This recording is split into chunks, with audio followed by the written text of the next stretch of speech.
Hey folks, Pat here from DNS, and this Madison area fishing report is current as of August 30th. Boy, Labor Day weekend's already here, and I cannot believe how fast the summer has gone by. It's just burned right past, and I guess maybe I'm getting old, but it just seems like every year summers just go by faster and faster. So, yeah, Labor Day weekend, end of the summer. I hope you get out there. Hope you have maybe a long weekend. Get out, maybe do some fishing. Just a couple things to go over here quick. Again, I mentioned this last week. 2024 hook and line sturgeon season opens Saturday, September 7th. So that's next Saturday. It's not illegal to catch sturgeon, but if you catch them, you have to release them unless they are over 60 inches and you have a sturgeon tag. So I get a few people come through the shop that like to do this. They buy gobs and gobs of worms and go up to the river, and yeah, it seems fun. They're certainly impressive and cool fish. So there's that. And if you follow us here, you probably know that I shared this video from a group called Lakes at Stake.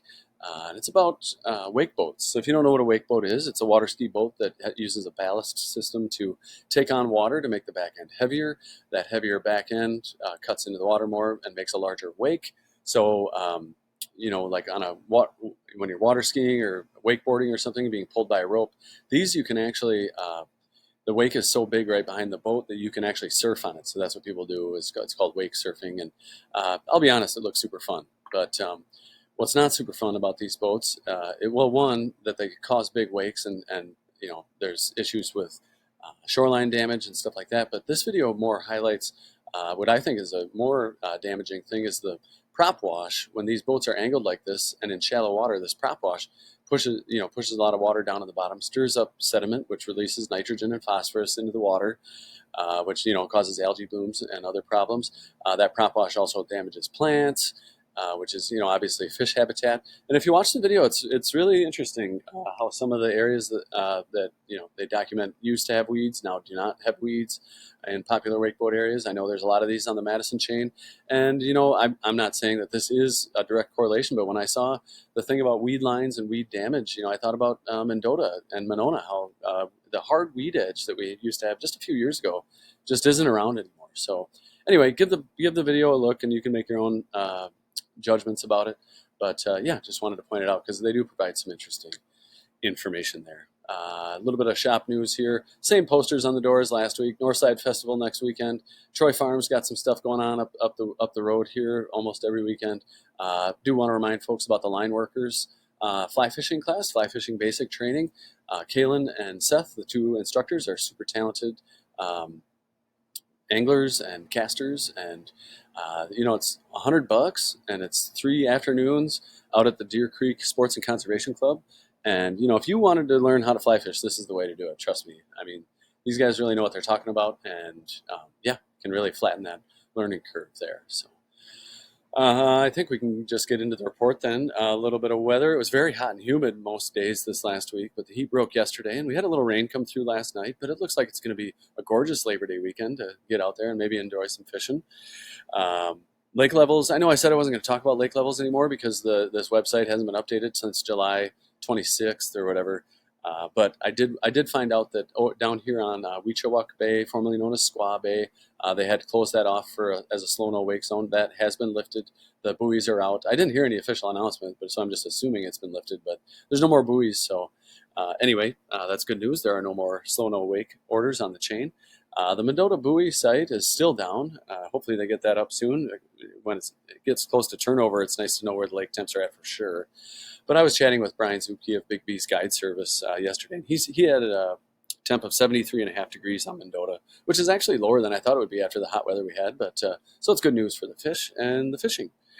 As far as water quality goes, just one beach closed for stuff other than construction, and that's Bernie's Beach. And I did drive by Monona Bay the other day, and it was looking pretty green, but the Bernie's is up here in this corner and doesn't get a lot of wind, so I imagine that's probably a good reason to close that. But Monona Bay, especially along Brittingham, definitely still looked fishable. But we'll talk about that in a little bit. And there are no registered tournaments this weekend, at least on the DNR's website. So as far as the report goes, like I said, the heat last week slowed down the amount of anglers we had coming through the shop. So I don't have a ton of reports coming in, but outside of a few algae blooms and floating weeds here and there, the fishing has been good. Generally speaking, if you can find a weed line this time of year, you'll find fish, although the weed lines are getting a little more difficult to find these days. Like I mentioned, I don't know if the wake boats have much to do with that, or if it's just a fact of nature that they're kind of dying off, but getting harder to find a defined weed edge, and some of it hasn't even really been seen at all this year. But anyway, look for gills congregating on outside weed edges in 10 to 15 feet of water and in weed pockets, but I've heard about fish also out as deep as 20 feet on the bottom. Same thing on Monona, but over here you've got those suspended gills 10 to 15 feet down over deeper water. When I say deeper water, I mean anything from 20 to 70 feet out there. A small jig tipped with a piece of redworm, spike, or waxworm is really all you need for gills anywhere on the chain, actually.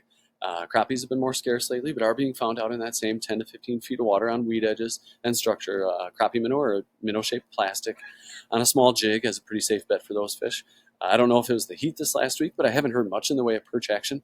Maybe the heat pushed them back into the weeds, or maybe it's just lack of anglers not out fishing for them. I don't know. But fishing for perch has not been great all summer. Bass have been in a good mood around the chain. Largemouth are up shallow for the most part, and lots of things work for those fish.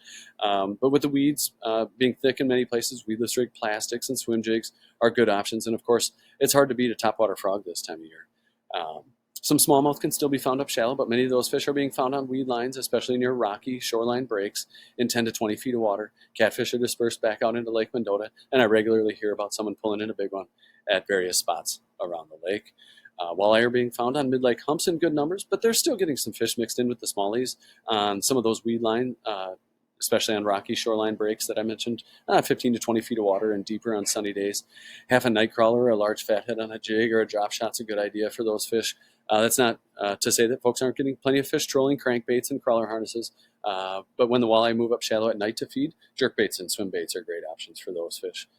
No muskie reports to speak of with the recent heat, but the good news is this cooler weather is on the way, and those fish should be in a better mood soon.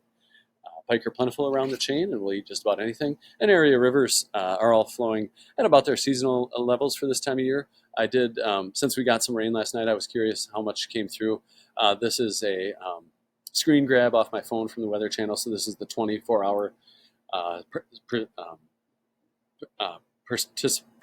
precipitation. Sorry, couldn't get that out. But anyway, you can see out here, out near the Mississippi, they got a ton of rain. And you know, if I was going trout fishing or something this weekend, I might maybe avoid like Sauk County over here, north of Highway 14. Looks like they got hit a little bit harder, but you know the ground is dry, and I bet a lot of that water got soaked up anyway, so you should be fine actually. But yeah, as far as fishing around town goes, up here on Cherokee, still a weedy mess up there, but I drove by there the other day too, and you know you could get some lures in there, and topwater is always a good option. If you got a small watercraft, you can launch here at the School Road launch and get out in the main channel and find some more weed-free fishing out there. Although there were a lot of lily pads out there. The 113 Bridge, always a nice mixed bag of fish down there, and you can still get a cat. But a lot of those fish, like I mentioned in the intro, have dispersed back out into Lake Mendota. Good spots to find those fish. I've been hearing a lot of good reports along the Warner Park boat launch breakwall out there, and along the shoreline there as well. Tenney Park breakwall too has been holding some, having some good cats come off there. Otherwise, bluegill action around the lake's been good. If you can find a weed line, that's a great place to start. I have been hearing about bluegills on mid-lake humps mixed in with the walleyes. So, you know, your Dunn's Bar, Second Point, Commodore Bar, Brearley Bars are all good places to look. Like I said, the perch bite has been rough. I'm not sure if the heat pushed them back into the weeds. I was hearing about good action here on the west end out on weed lines there, but nothing this last week. But that just could be a function of not a lot of folks getting out. Walleye fishing at night has been good along the University shoreline and Tenney Park breakwall. I'm sure a little bit off Picnic Point too. Picnic Point's just a great place to fish in general. Pike are active around the chain and will bite on pretty much anything. Smallmouth bass too, I mentioned. If you can find a weed line near a rocky break, you're going to find smallies and probably walleyes mixed in there with them. Tenney Park wall or breakwall, nice mixed bag of fish there. Same thing below the lock and dam, although that bite has been hit or miss. Tenney Park Lagoon, lots of small bluegills in there, some nice bass and carp if that's your thing. And they have been getting fish in the river too, nice mixed bag in there. Out on Monona, again, the bluegills are the star of the show out there. A lot of them on weed lines, a lot of them suspended. And like I mentioned, you know, if you want to catch those suspended fish, it's as easy as just drifting around, rod over the side of the boat and your Monona rig, which Noah Humfeld covered in a video that I posted on YouTube. So you can check that out and yeah, fish the Monona rig and catch some fish. Otherwise, like I said, weed lines are good. If you're shorebound, the Monona Terrace has been producing good gills during the day, crappies at night. Same thing in Brittingham Park. Good gill bite down there on Monona Bay along Brittingham Park. Like I said, the water's a little green, but still decent visibility down there. And hopefully this cooler weather clears some of that up. Lake Winger's got a lot of small gills, a good bass population, and muskies in there. Although the muskies tend to run a little bit smaller on the smaller side than they do out here on Lake Monona, where you can get into some of those big 50 inchers. I have occasionally heard about some fish, not many this last week, but they are definitely getting muskies out there. And with this cooler weather, the fish should be chewing here pretty good as things cool down. I haven't heard anything out of Turtle Bay, but Squaw Bay, Weechowuk Bay has been producing some panfish over here. So, but yeah, they're panfish, bluegills all over Lake Monona. Down on at Upper Mud, the dredge hole's been producing fish along the weed edge, but also suspended 10, 15 feet down. Down on Lake Wabisa, good gill action on the weed lines, good bass up here on the north end and the south end in the shallow flats there. Also good bass action in the shallow flats on Upper Mud. I haven't heard anything about muskies off Wabisa, but I'm sure they're out there.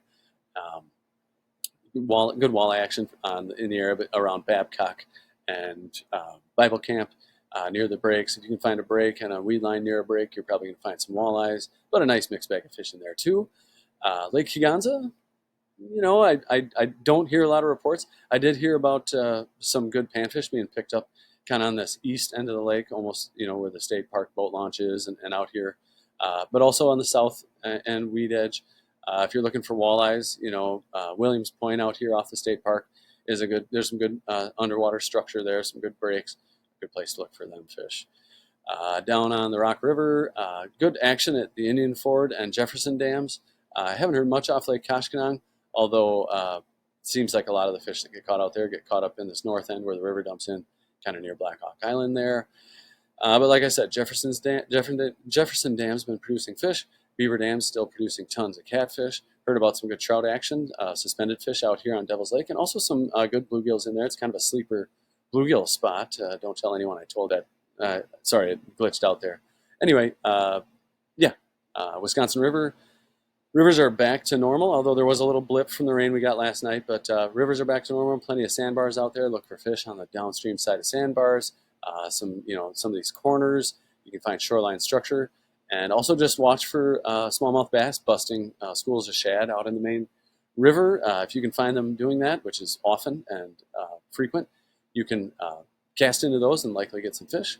Otherwise, at all the dams up and down the river, nice mixed bag of fish. On Lake Wisconsin up here, I heard about a good shoreline smallmouth bite. But, at all the flowages, Lake Wisconsin, Petenwell, Castle Rock, they're getting a nice mixed bag of fish. Sounds like walleye, white bass, tons of sheep's head. Trolling anywhere from 5 to 20 feet of water. Look for weed lines, look for breaks, stuff like that. You'll find fish. But yeah, all the way up the river, good fishing, good smallmouth fishing, and all the dams, like I mentioned, Castle Rock and Petenwell dams, also producing a nice mixed bag of fish. Over to the Mississippi, I hear they're getting walleyes on the seams at wing dams, and of course, a nice mixed bag of fish at all the dams up there, and a good perch bite if you can find a weed line on the river itself. Over to Milwaukee, no salmon have moved into the rivers yet, but they are in the harbors. I haven't heard about any good action from shore yet, but I'm sure they're getting them jigging out in the harbors on boats. The Milwaukee River has a good smallmouth bass and pike population in there. I saw a couple posts online, some folks getting into some nice smallies now that the water's back down to manageable and wadeable levels. I guess that pretty much does it for all the warm water stuff. As far as trout fishing goes, it's been good around the Madison area. Area creeks have been in good shape, and the cooler temps have water temps back down to a reasonable level. As always, on the spinning gear side of things, or Rapala Countdown, crappie size tube jig, small spinner, or spoon are pretty safe bet anywhere you're looking for trout. Otherwise, you can always throw meat. Redworm under a bobber is super effective for catching trout. So, otherwise, on the fly side of things, mayfly hatches aren't very frequent and are limited to mostly early mornings and evenings this time of year. But with the cooler weather, you may catch a daytime hatch. Mayfly nymphs and woolly buggers will work during the day if fish aren't looking up. But really, all you really need this time of year is terrestrials. So it's hopper season, terrestrial season. If you toss a foam ant, beetle, or cricket, small grasshoppers are great. but we're getting into the big hoppers here in a minute. And yeah, that's really all you need. The fish don't even have to be looking up.